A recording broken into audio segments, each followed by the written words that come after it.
tenons d'abord à vous remercier pour votre présence massive au terme de notre tournée dans la région de Fatick, où nous avons fait d'abord le département de Foundiougne, le département de Gossas et aujourd'hui le département de Fatick. Partout où nous sommes passés, une délégation de l'AMS conduite par son président, le maire Aliou Sall, a rencontré les maires des 3 départements.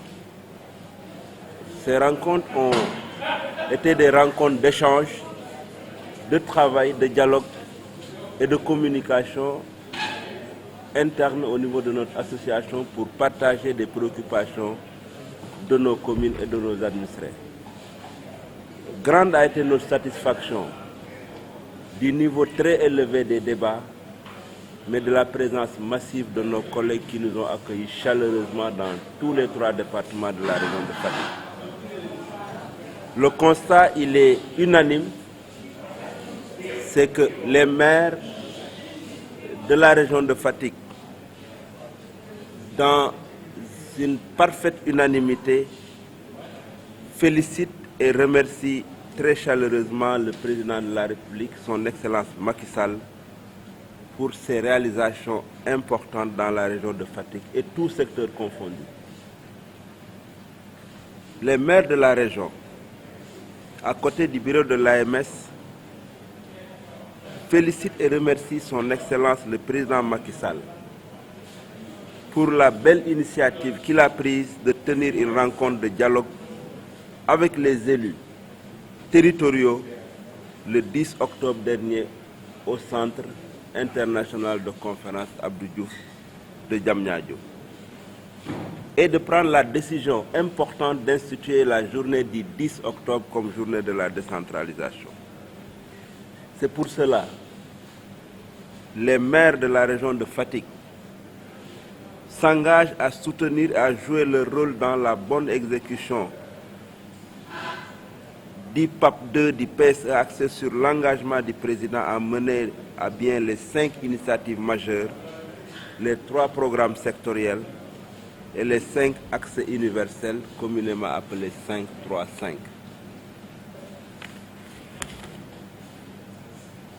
Les maires de la région de Fatick réaffirment leur soutien total et massif au président de la République dans son ambition pour un Sénégal émergent.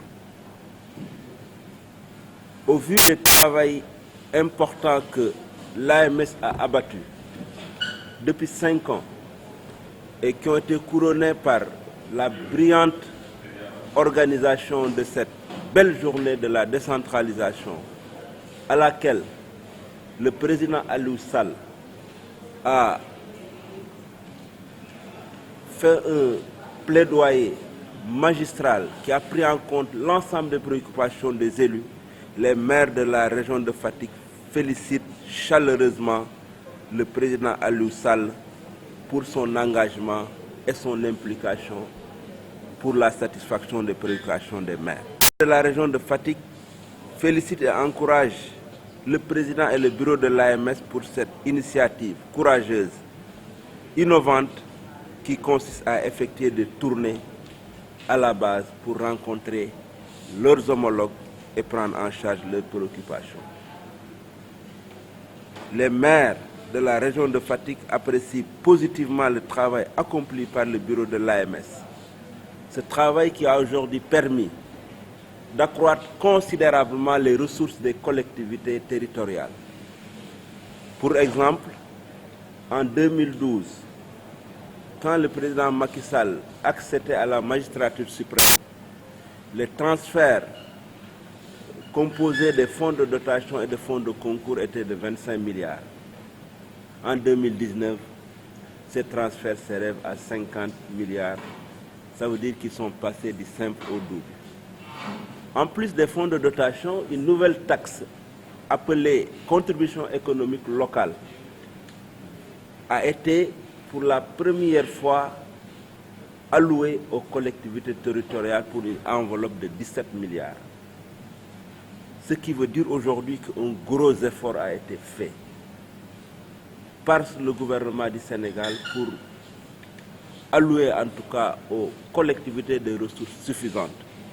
Et c'est dans cette optique que nous encourageons le président et son gouvernement à prendre en charge toutes les questions qui ont été exprimées dans le mémorandum. Ces questions sont liées au statut de l'élu local, des maires, des adjoints aux maires, mais également de l'ensemble des équipes municipales, y compris les conseillers et les travailleurs de nos collectivités. Les maires ont pensé également que l'engagement du président de la République devait prendre en compte la mise en place d'infrastructures de qualité. Des conseils municipaux aujourd'hui qui sont dans des abris provisoires, qui n'ont pas de siège, ces questions méritent d'être prises en compte, sans oublier la question lancinante de la qualité des véhicules des maires qui sont tous tombés en panne, et également la question des titres de voyage dont les gens ont besoin pour effectuer des missions à l'étranger au service de leur collectivité et de leurs administrés. Donc voilà en substance l'ensemble des questions qui ont fait l'objet, et nous en profitons également pour remercier et encourager le programme d'urgence de développement communautaire, le FERA et tous les programmes qui nous accompagnent dans la réalisation d'infrastructures de qualité, mais également lancer un appel pour plus d'équité par rapport à certaines communes qui sont oubliées.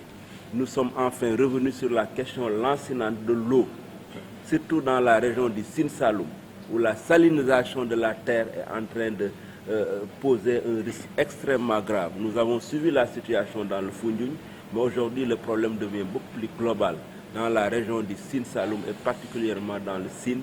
C'est pourquoi l'AMS, en accord avec les services compétents de l'eau, en l'occurrence l'OFOR et la SONES, va organiser une journée pour étudier la question de l'eau qui devient une problématique nationale et donc mérite d'être résolue pour que dans les prochaines années, ce qui se passe dans le Niombato ne soit pas généralisé dans la région du Sine Saloum.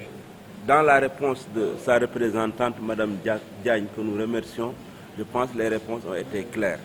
Le président de la République a lancé ce programme parce qu'il y avait des urgences, mais nous pensons que la question de l'électricité revient d'abord à la Sénélec, qui aujourd'hui est dans une phase de mutation avec une rationalisation de l'ensemble des structures qui gravitaient dans le secteur de l'énergie, avec l'absorption prochaine de l'Azer, qui sera un département de la Sénélec, mais naturellement, je pense que le programme d'urgence de développement communautaire a déjà fait des pas importants.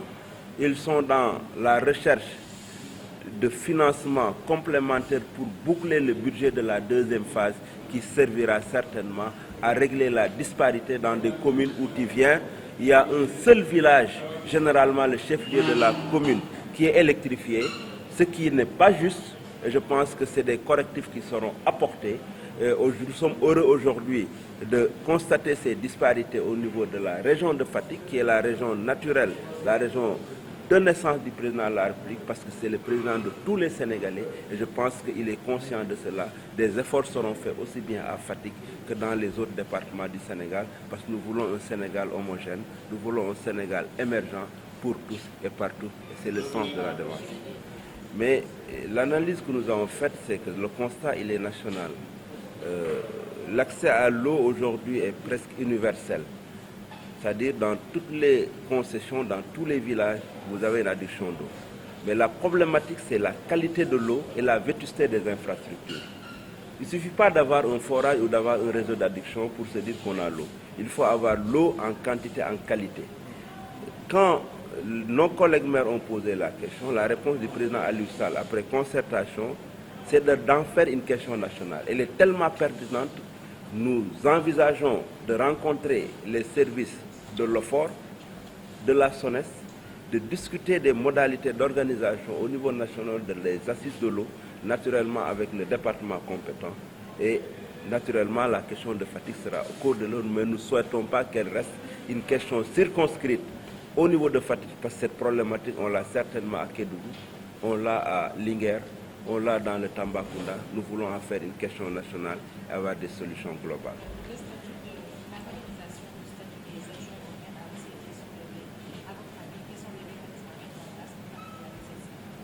Écoutez, nous, on n'a pas un dossier qui s'appelle statut des maires ou statut des adjoints ou des conseillers. On a dans le mémorandum qui a été soumis au président de la République et qu'il a demandé d'améliorer, de renforcer et de rendre beaucoup plus global, figure en point central la question du statut de l'élu territorial, qui englobe tout, du maire au président du conseil départemental, en passant par les adjoints au maire ou les vice-présidents du conseil départemental, jusqu'aux conseillers municipaux et départementaux.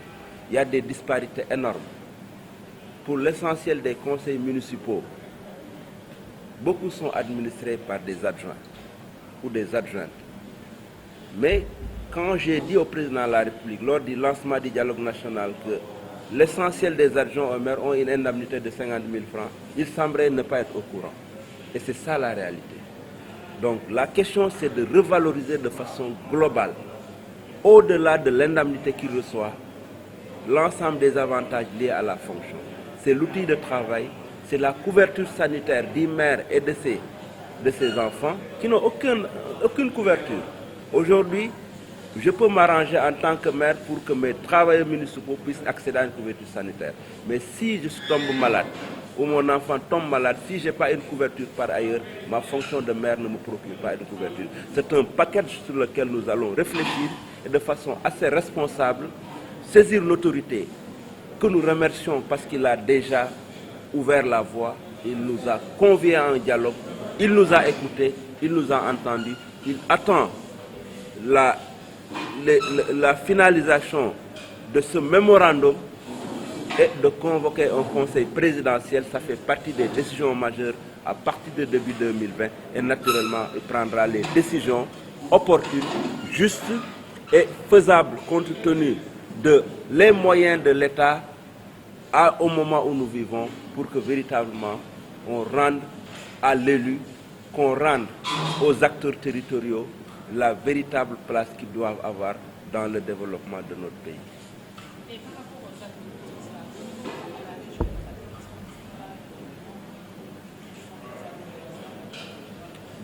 Pour les sièges, il nous a été signalé particulièrement le cas de la commune de Thiaré-Ndialgui, qui aujourd'hui fait partie des dernières créations en 2011. Malheureusement, des dysfonctionnements au niveau de l'administration font qu'un siège dont il avait bénéficié au niveau de l'AGETIP a été transféré dans une autre commune qui porte le même nom, mais qui se trouve dans une autre région. C'est des dysfonctionnements, mais c'est une question urgente qui mérite un traitement urgent parce qu'on ne peut pas administrer une collectivité territoriale à partir des salles de classe. Un maire a sa dignité et le siège de la mairie doit être la première infrastructure de la collectivité territoriale. C'est une question que nous allons prendre en charge à côté de notre collègue maire pour que véritablement puisse travailler dans des conditions décentes. Et s'il y a d'autres collègues également qui sont dans la même situation, nous veillerons à ce qu'elle soit réglée aussi bien dans la région de Fatick que dans les 13 autres régions du Sénégal.